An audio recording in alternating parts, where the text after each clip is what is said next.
Hello all of you beautiful people, Jules here for WhatCulture.com, and I'm really sorry I've got to rush this intro because I'm trying to get a personal achievement here of getting a video out in under 5 minutes. Oh, who the hell am I kidding? That's not going to happen. Only a speedrunner would be able to do this, and that is not me. But unfortunately, that also applies to a lot of video game achievements as well, so let's take a look at them. As I'm Jules, this is WhatCulture.com, and these are 10 video game speedrun achievements only hardcore players will unlock. Number 10, Castle Guide, ICO. Now the achievement here is to beat the game within 2 hours. And though this cult classic can comfortably be beaten in around 5 or 6 hours on a first playthrough, depending on your aptitude of the game's puzzles, pulling it off in less than 2 hours for the game's Castle Guide trophy sure is a pain. With only 2.1% of players unlocking this trophy, a 2-hour ICO speedrun separates the casual fan from the hardcore devotees.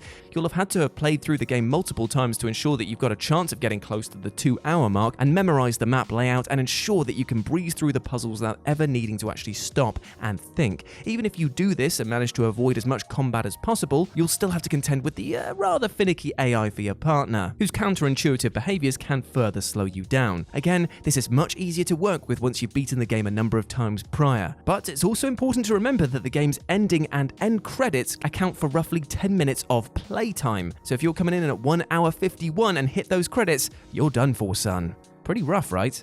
Number 9, Speedrun, Braid. So here you've got to complete a full speedrun of the entire game beating the challenge time. Jonathan Blow's masterful puzzle platformer Braid could be easily beaten within 4 or 5 hours, but this unforgivingly brutal speedrun achievement tasks you with plowing through it in just 45 minutes. Yup.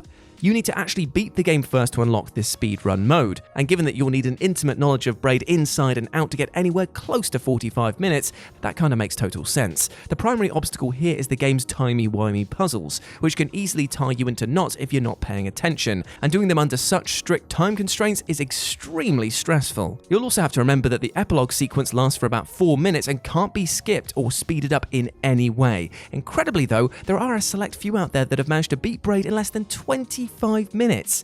Let that sink in. Absolutely mad. Number 8, The Quick and the Dead, The Evil Within. So here you've got to finish the game with a clear time of under 5 hours. Now a 5-hour time limit might sound pretty generous on paper, but it is important to remember that The Evil Within can easily take close to 20 hours on a first playthrough. Though still a major challenge, you can make life easier for yourself by playing the game on the lowest difficulty and on New Game Plus, the latter allowing you to skip the rigmarole of unlocking more powerful weapons and upgrades. Even so, 5 hours is a tight, demanding time limit for the majority of players. Time management is key considering the game's length under regular conditions, though if you completed it on Nightmare difficulty or Akumu mode, you'll have a much easier time by being able to use the ultra-powerful Brass Knuckles.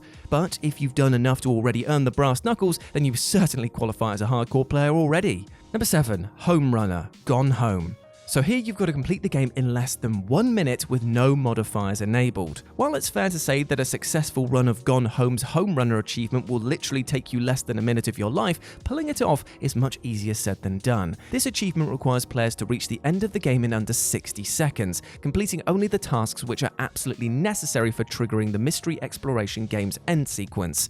Now the timings for beating the game are so razor thin that players have resorted to a number of techniques to shave off precious milliseconds, such as turning the brightness and field of view up to maximum to ensure maximum visual clarity, and also using the right stick to turn rather than strafing with the left. Even so, getting everything pitch perfect is way tougher than it looks, and to make matters worse, a glitch means that the achievement may even fail to pop for those who actually do complete the speedrun. Yet for players who simply find the margins of error too unforgiving, there is the more charitable speedrunner achievement, where the player must beat the game within 10 minutes while collecting all 24 of the in-game journal entries.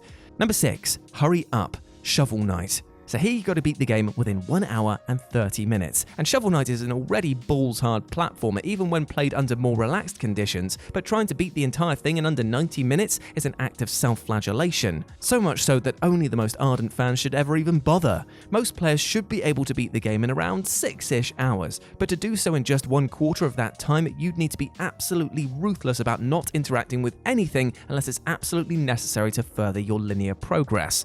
But more than anything, you need to be a master of the game's mechanics to ensure that you keep deaths to an absolute minimum, because the hundreds of deaths that most players suffer in a regular run simply will not cut it here. On the other hand, if you're desperate for the achievement and are willing to do it the glory-free way, you can always just save scum your way to victory. But where's the fun in that though? Number 5, Speedrun, the Stanley Parable.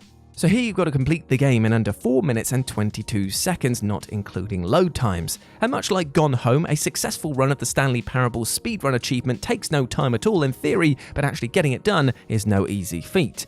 Rather than impose a punishingly tight time window upon the player, this gloriously meta walking simulator tries to prevent players from popping the achievement at all by making the method so bizarrely esoteric. For starters, you'll have had to have beaten the game twice already, and on the third time the narrator will open a passage for you. Secondly, you need to keep restarting the game until you spawn in the correct area of the game, which will allow you to quickly make it to the end. It's basically an anti-speed run designed to test players' hunger for the achievement, especially as triggering the right conditions for a successful run can take more than 15 minutes of relentless restarting. Unsurprisingly, few have the patience or the inclination for that, so despite its deceptive simplicity, only 5.6% of Steam players have actually achieved this. Number 4. Spelunky. So here you've got to complete the game in under 8 minutes without shortcuts. So roguelike-inspired platformer Spelunky can take up hundreds of hours of your time, but committed players who want to sprint to the end can probably do so in about 15 or 20 hours, with hundreds, if not thousands of deaths behind them. The game's Speedlunky achievement requires players to beat the game in just 8 minutes with no shortcuts whatsoever, and the only way to do this is to practice like your life bloody depends on it. You'll need to be extremely familiar with the route to progress through each world, but also you need to avoid blindly rushing around, as you'll likely end up scoring a stupid death and having to start all over again. You'll need to beast through 16 levels at roughly 30 seconds apiece, including battling the game's main boss at the very end, who can easily cause countless deaths. It is not a task for the faint of heart, and one which tests not only players' abilities to slide through the game on the bare minimum of resources, but also adapt to the sheer random peril that this title will throw at you. Even with some fantastically helpful guides on offer out there, this thing is utter torture to most players.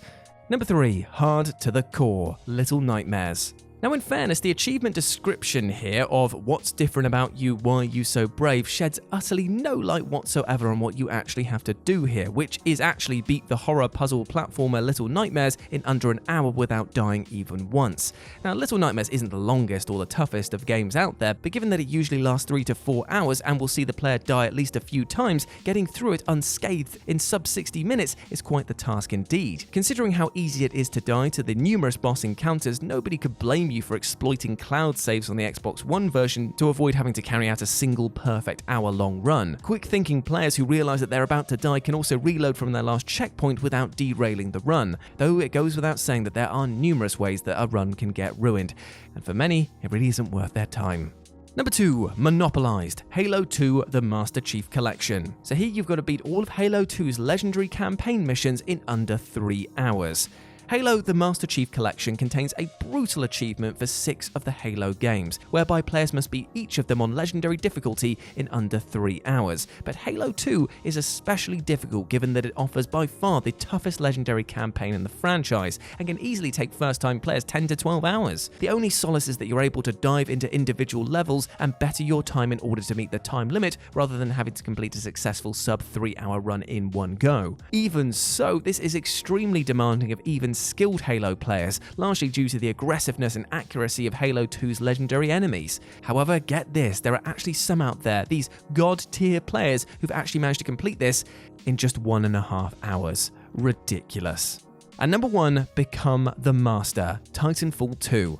And finally, we conclude not with a speedrun of a full campaign, but just a single level, Titanfall 2's infamously maddening Pilot's Gauntlet, an assault course at the start of the game which tests players' traversal and combat skills. To pop this trophy, players have got to get a time better than 33.65 seconds in order to steal third place from S. Fukuda. This requires players to have a masterful understanding of the game's locomotion mechanics, chaining together balletic movements for maximum efficiency, all the while gunning down 15 enemies. Any enemy missed will automatically cause a 2-second penalty, ensuring that this is one of the most aggravatingly challenging speedrun challenges out there. Unsurprisingly, just 1.5 players have ever even attained it, despite it being theoretically achievable in barely half a minute of play, serving as the ultimate testament to its hair-pulling frustration factor.